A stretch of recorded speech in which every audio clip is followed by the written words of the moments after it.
Yes, that is the link to Alyssa's guidebook that we will be talking about later on. Girl, thank you so much for joining me on this live. The support has been so real from everyone that's watching and everyone that follows me on Instagram that's been reposting. Thank you so much from the bottom of my heart. Thank you for having us. You're doing such an amazing thing for creative people. And not only creative people, but like entrepreneurs, 9-to-5ers, freelancers, everyone. You're just giving them a platform or a shareable platform. So it's really dope, girl. I'm proud of Thank you you. so much. Hey Angel, hey Love Lacey. Lacey's mad supportive. That's my new. When we could go out again, it's lit.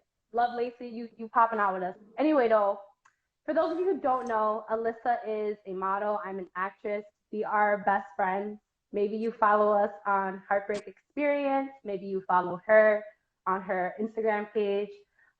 We've known each other for about how many years? 2 years? 3 years? 2? Girl, we've lived together for 2 years. Okay, so we've probably known each other for about 3-4 years now. But 4. We've known each other for about 4 years. Sisters. Do you feel like we're soul sisters? Yeah. We're definitely so, guys, like our hairstyle's the same today. And I went in the bathroom. I'm like, wow, I'm literally about to do that hairstyle. Minus the clips, but if she did the clips, it would have been corny.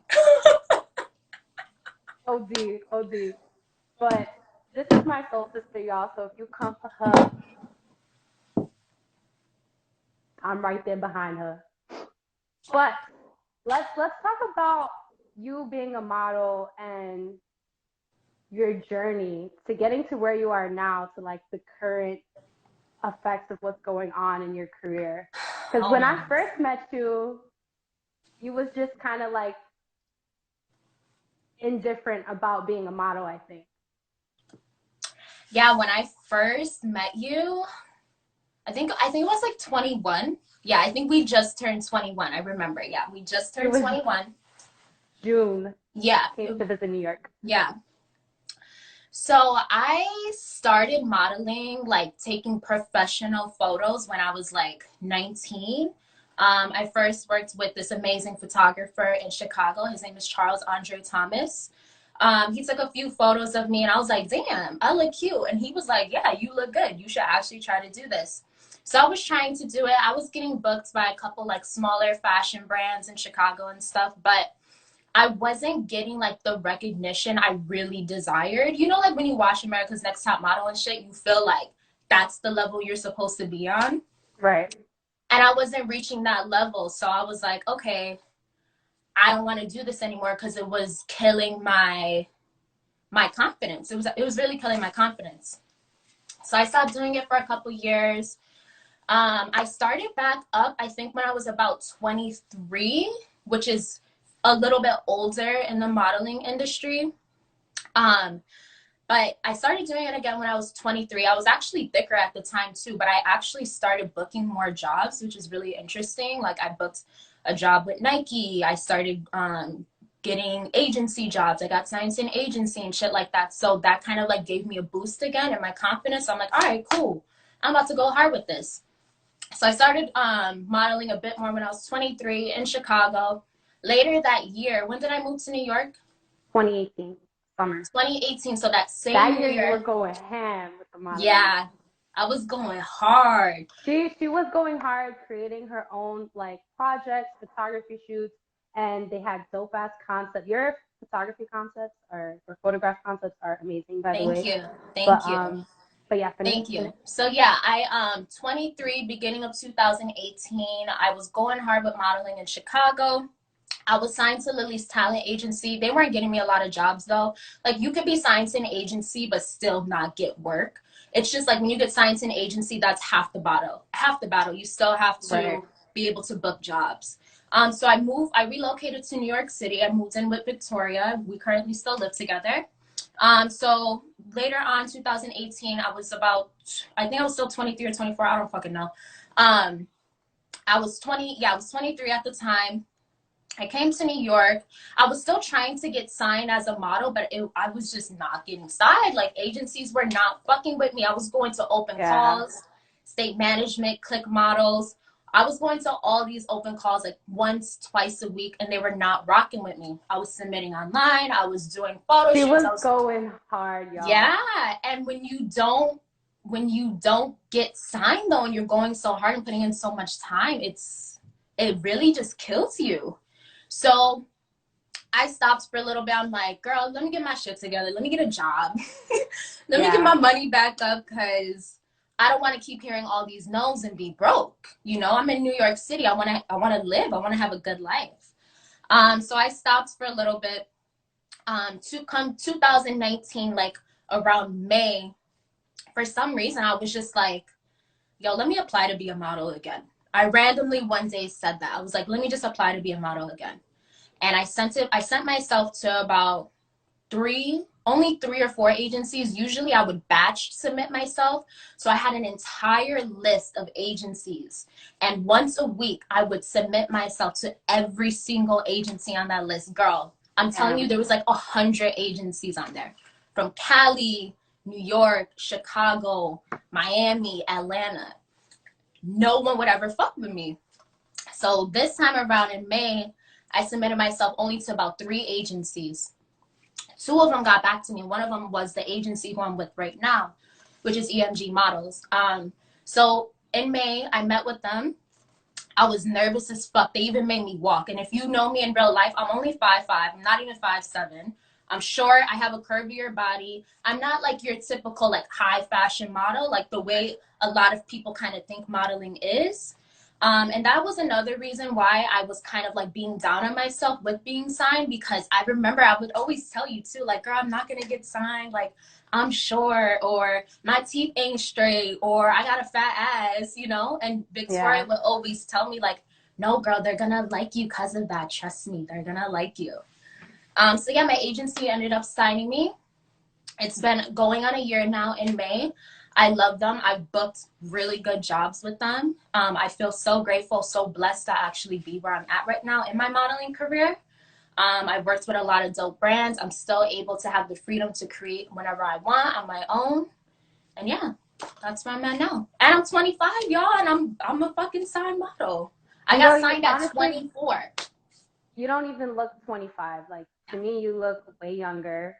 So imagine when you were actually 21, that you probably look like you was like 16. I know. But anyways, our lives are so aligned, because during that whole entire time, like, we were both out of jobs. We were both trying to get signed. We were both on casting networks, applying for modeling and acting gigs, trying to make money any way, Our shape, or lives form. are always aligned. So she loses her job, I lose my job. I lose my job, she loses her job. It's not even on some shit that we're You like, get signed, oh. I get signed. You get a big job, I get a big job. Exactly. It's so weird. But you've always been really, really business savvy. I think that's one of Alyssa's natural talents, which is, to me, it's a strange talent. Like, most talents consist of like singing or dancing. I can't sing for shit. But you just have a natural knack for business. Where do you think that came from? I don't know, actually. I do know when I was younger, I've always had like this innate feeling inside of me that I was different. And I know a lot of, like, when you're younger, your parents tell you, oh, you're special and shit like that. I didn't have people tell me that. I just always knew I was different in my own way from other people. I realized that I was a really good leader as well. Like, a lot of girls or boys like wanted to follow the things I did. So I think at a young age is when I realized that I could actually lead people positively. And then also when I was younger, like 18, I landed like my first management job, which is a big deal. I landed my first management. You didn't go to college, right? Yeah, and I didn't go to college. No college degree. High school was enough for me. But yeah, when I was 18, I landed my first management job. I got promoted to regional trainer, then I got promoted to district manager, and I was like 18, 19, 20 at the time, like in that age range. So I was really young, and I was able to just build on those leadership skills that I innately felt I already had inside of me. And then it just kind of formed into reality, like the actual business operational side of it as well. So yeah, I don't know. That's So I'm gonna take a break off the business aspect real quick. So now that we're in a pandemic, how has your modeling career been affected? oh my God. How has everyone's fucking talent career been affected? In all honesty, y'all, there are no jobs. There are jobs, but they're all digital. They're more content creation based type of jobs. And you have to have a really good agency who is getting clients who even kind of want that work. This is something so new that's happening in our lifetime. A lot of businesses, agencies, clients are being forced to pivot their models. And not models, I mean like their business models. So for example, since the pandemic has happened, I have not booked any. I haven't booked any modeling jobs through my agency. I did book one job with Baby Trust. Y'all should check them out. That was right when the pandemic started, and that was an in-person photo shoot. But after that, no, I haven't booked any modeling jobs. My agency, though, they are pivoting to where um, their clients are contacting them and they are submitting their their higher tier models to create their own photo content for the clients. So for example, Garnier Fructis hit up my agency and was like, hey, we need girls who look like X, Y, and Z. They need to have an iPhone. They need to have a backdrop. They need to have, you know, blah, blah, blah. Oh, Victoria, your camera flipped. Okay. You need to have all of these things because we're going to give you instructions on how to film an actual campaign for us that we're going to use on our social media advertisement. So then my agency would then hit up all the girls on their list who match the description and ask us, hey, are you able to meet these requirements? I would say, yes, I am. And then they would then go and submit me to the client. Have I got booked yet? No, I fucking haven't. But will I? Probably eventually soon. Maybe other girls on the roster will be too. But if you are with an agency, definitely ask them if they're doing something like that. Like if there's a way they could still submit you to clients to do digital creation for them. You wouldn't necessarily be doing like influencer marketing. You would still just be doing it as a model. The same thing goes for acting. You guys could still do self tapes. You guys could still like create your own content and send it to your agent, your talent manager, whoever. Yeah, it's just all digital now. So I'm not gonna lie, like me personally, in terms of like working with brands, I feel like the better route to do that is do it on your own. Like position yourself to attract brands or even reach out to brands yourself so that you can get these influencer type gigs. However, yes, that was fucking rude. we There live in the are ghetto, jobs. y'all. Yeah, we live in the ghetto, so there's mad motherfuckers outside. But there are jobs coming in, especially for actors, that they're literally sending you the equipment and everything to record essentially a commercial from your own home, which is dope. But I know a lot of you guys aren't signed talent, which is fine. That you need to get into content creation, basically, is what I'm trying to say. So use whatever resources you have to create the necessary content to position yourself to be attractable to brands that you see yourself working with. Yeah. And then just to piggyback off of what Victoria said, so definitely like you want to be able to create great relevant content to what's happening right now, and that is aligning with that brand. But then to actually do more than get that brand's attention. So it has to go further than just like, oh, I'm gonna tag Canon in my post and maybe they'll see it. I'm gonna use their hashtag and maybe they'll see it. If you want to give yourself more edge, yo, you have to contact them directly, y'all. And I don't mean just like slide in their DMs, because the probability of that happening is, I don't even know the fucking statistic, but it may not work. So what you really want to do is you want to create a media kit. And a media kit basically has all your analytics on social media, a blurb about who you are, what you do, what your aspirations are. You could put some of your work links in there as well. And then you want to get someone's email address from that company. You could email just like hello@sony.com, info@sony.com. Yo, type in as many fucking things you can think of off the top of your head and just send that media kit out. That is the Also, best way. what else you guys can do is go on LinkedIn and research who the fuck works at these companies. And if there's an email address or some sort of contact information, you can easily reach out to that person directly. And it might be someone that works as a receptionist at Sony, if that's the company you're trying to reach, but at least they can get you in contact with the right person you need to be in contact with. Yeah, definitely. When you land in someone's email box versus landing in their Instagram DMs, you're going to sit in that email box much longer than you're going to sit in someone's DMs. People on social media, like the time span on social media is so small. Like I have so many people who hit me up throughout the day. It's hard for me to even keep track. So imagine a big brand, you know what I mean? Right. Versus actually sitting in their email box in your email inbox, it's just more official. You become off as more professional, more legit, more serious about the work you want to do for them. There's there's also, I don't know it off the top of my head, but there is a brand or a company where you can go online and type in like prettylittlething.com and it'll bring up everyone's email address who works at Pretty Little Thing. I'm going to try to find it and share it with y'all because it's really, really How dope. do you make a, so we have two questions about media kits. How do you make a media kit? And Echo asks for like a personal example. If you guys actually hop on canva.com, that's CANVA, they have literal templates of media kits. Some have more information than others. Some are catered to like companies, some are catered to actors and models. So you can literally go on that website and they have so many different templates that you can choose from where you can literally just remove whatever's there and type in your information. So that's a Yeah. good way to start. I don't have any I actually don't have a media kit. I mean, I made one as an actor, but mine is hella brief. Do you have one? Yeah, I have a media kit. I don't use my media kit as much right now because I'm so busy with other things. I don't care too much about making branded content. But yes, what Victoria said is key. Go on Canva. They have a hella free templates. You could do a Google search, or I love Pinterest. Pinterest has like the best cute designs and stuff.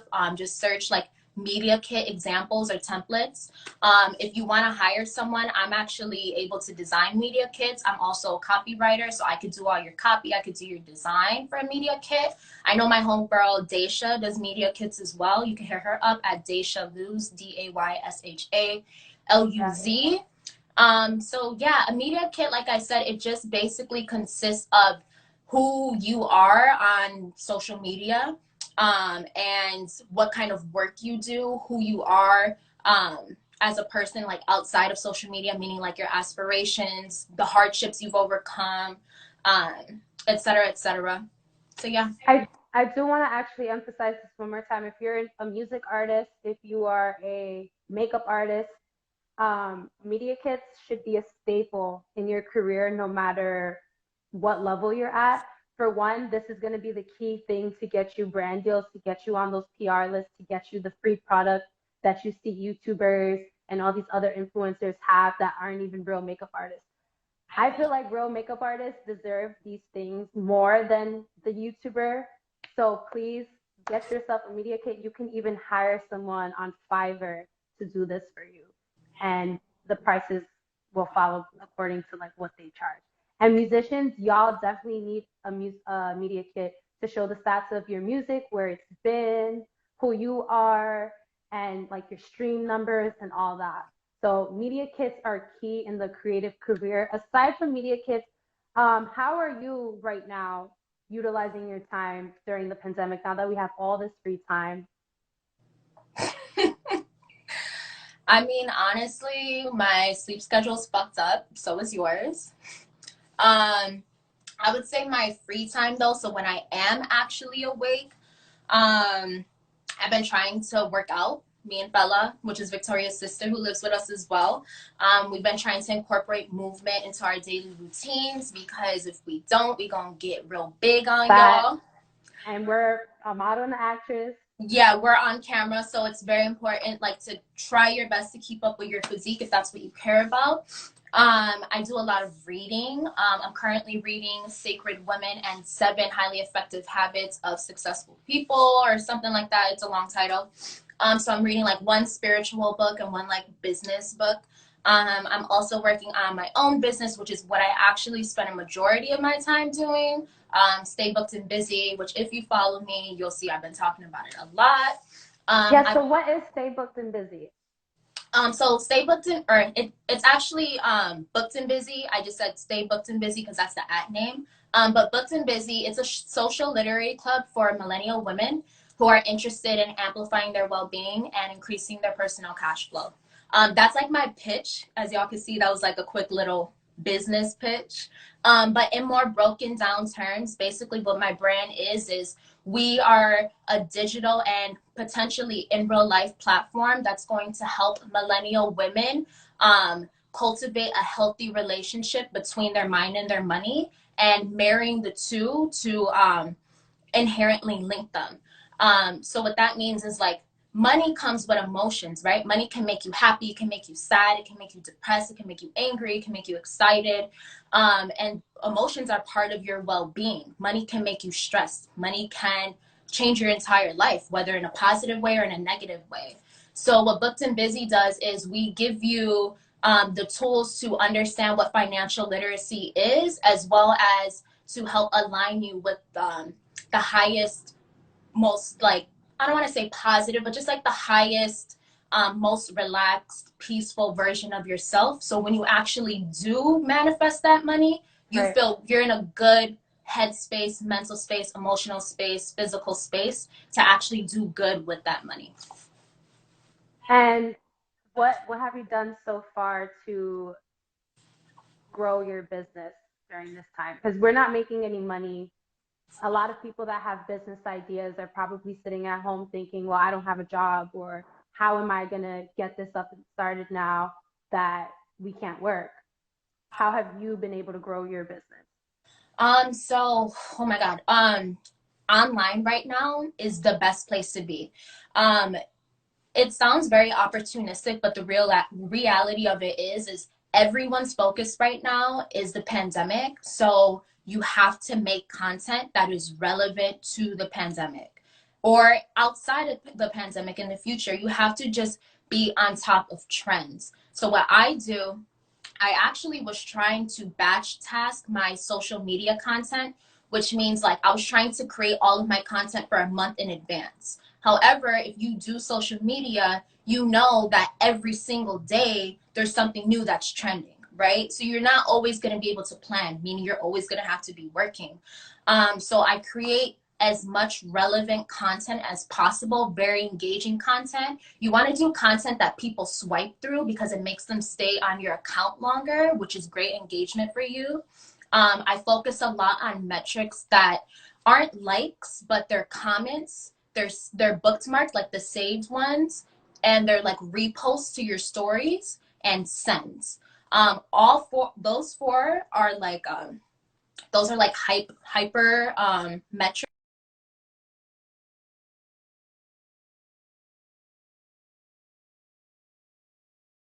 You pause. You're like still okay. Now you're good. Okay. Um, so point is, I don't focus really on vanity metrics. I'm focusing on comments, bookmarks slash saved, reposts to people's stories, and sends. Whenever you get those like higher engagement numbers in those areas, that means people are really rocking with the content you're creating because they want to show other people. They want to talk to you about what you made. So that's one of the things I'm doing, really focusing on content creation, social media wise, and then I'm moving into digital marketing, which is like email marketing, online courses, workbooks, etc., etc. Um, Outside of that, I invested in a social media strategist. Instead of her making my social media plan for me, though, I'm actually working with her one-on-one to teach me how to do my own social Oh media wow. strategy, which is, it was more cost effective, but it was also like, why not like learn from this so I can have my own skill, right? So I could Right. constantly do my own social media strategy. So when I'm able to hire a social media manager, I'm the one who created the strategy. Or I could do it for other brands too. You know what I mean? It's like a win-win situation. Outside of that, I self-finance my own business. So all the money I make, goes into my business or whatever I budget for that to be. And then lastly, I did start a crowdfunding campaign. Crowdfunding is basically when you have a group of people put money into your business. It's not an investment. It's not a loan. They just are giving you money because they believe in what you are providing to the economy and to the world. The reason I started a crowdfunding campaign is because I actually did get let go of my job about a week ago. So I'm like, damn, I can't keep putting all my money into this business. Let me take I y'all lost money. my job too, like a week ago. Yeah. So I'm just like, those are the 4 things I'm doing to like really just grow it. And I feel like I've always been put in a position though to like God and the universe are just telling me like to do my own thing. I always get fired from jobs. I always quit. I always get let go. It's just always something with me in a job. Like I feel like the longest I had a job was like a year, and like the past 4 years, and not even that, maybe like 6 months.